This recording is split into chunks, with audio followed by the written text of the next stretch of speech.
What's up mga boss? Kumusta? Okay, naimbitahan dito karon mga boss no sa CF Moto Davao branch sa ilang grand opening diri sa Davao, and actually this is the 13th branch ng CF Moto. Di ako sigurado kung whole Philippines or Mindanao wide. And muna ni mga boss, pagsugod yun, mao pag-abot ako, nag-ribbon cutting na sila with Sir Christian, and muna ni ang pagsugod sa program og diri na ko na shock mga boss na daghan na yung mga bike enthusiast diri sa Davao. And kani siya, hindi siya the ordinary bike enthusiast, sa mga big bikes enthusiast. And wala ko na-expect daghan mga big names na diri, and ako po yung mga nakaila na nakauban ako diri sa opening. And kabalo ba mo, konting trivia lang mga boss, na ang CF Moto is a Chinese brand. Yes, correct kayo boss, Chinese power sports company ang CF Moto, primarily known for its motorcycles, ATVs, and related products. Ang CF Moto founded in 1989 by Lai Goqiang. It's a subsidiary of the Chunfeng Holding Group mga boss. Ang kaning headquarters nila naagid sa Hangzhou, China. The name CF Moto, the name CF Moto stands for Chunfeng Power Company, and the CF part refers to the gentle breeze meaning of Chunfeng. And ang key products nila mga boss, motorcycles, ATVs, side-by-side, utility vehicles, engines, mga parts and accessories. Kabalo ba mo, ng global presence po ni CF Moto di na basta-basta. Kay nasa 3,000 to 4,000 dealers worldwide na sila mga boss. And not all that, CF Moto as a commercial partnership also with the KTM. And they are also a joint venture partner na playing an increasingly important role sa KTM's global strategy. Napo ko'y chismis mga boss ha. Ang CF Moto has recently expanded its presence sa ilang opening sa new factory in Mexico. Kaning mga bagong release karon ng mga motor sa CF Moto is gikan na siya sa Mexico. Dito na siya giproduce mga boss. Okay, so muna ni nagsugod ni Sir Christian introducing sa mga big bikes. Actually, excited ko ani pag-invite sa ko kay nakoy ginahulat o ginatan-aw karon na affordable siya na adventure bike, CF Moto Dual 200. Sad to say, wala siya diri na time pag opening katong Dual 200 na which is 99,000 lang ang iyang introductory price mga boss. Grabe kanindot mo na ni.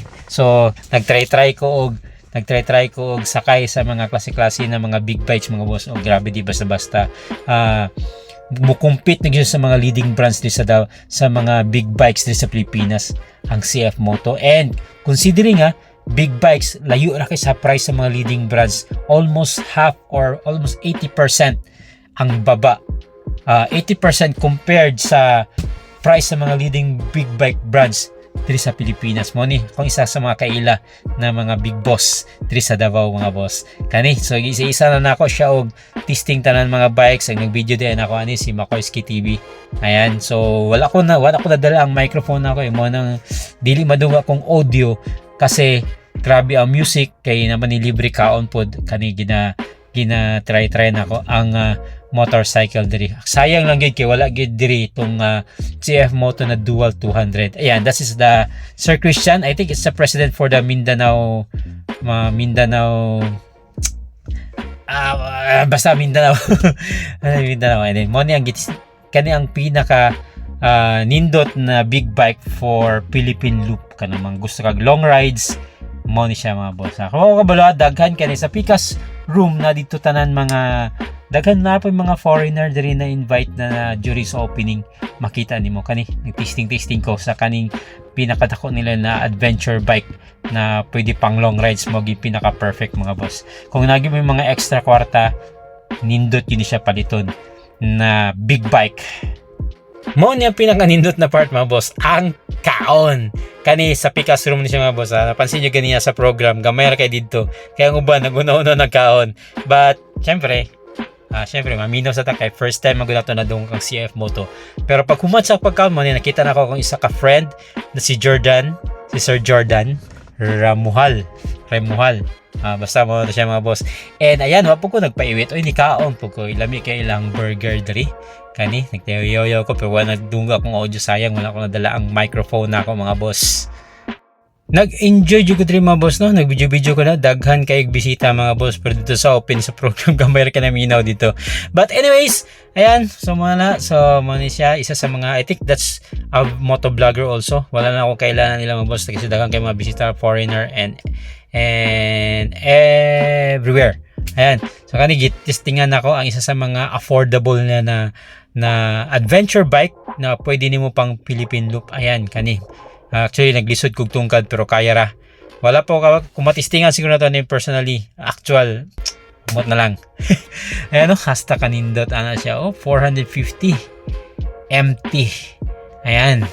Paisaw, hastang ninduta mga boss. Nagpasalamat ko mga boss sa pag-imbita ninyo kay Boss Gerson dito sa CF Moto Davao Branch opening. And thank you so much. And don't forget to click the subscribe button and click that notification bell para maging updated sa mga videos na upload natin. Okay, once again, maraming salamat. Kita-kits sa susunod kong vlog. Bye!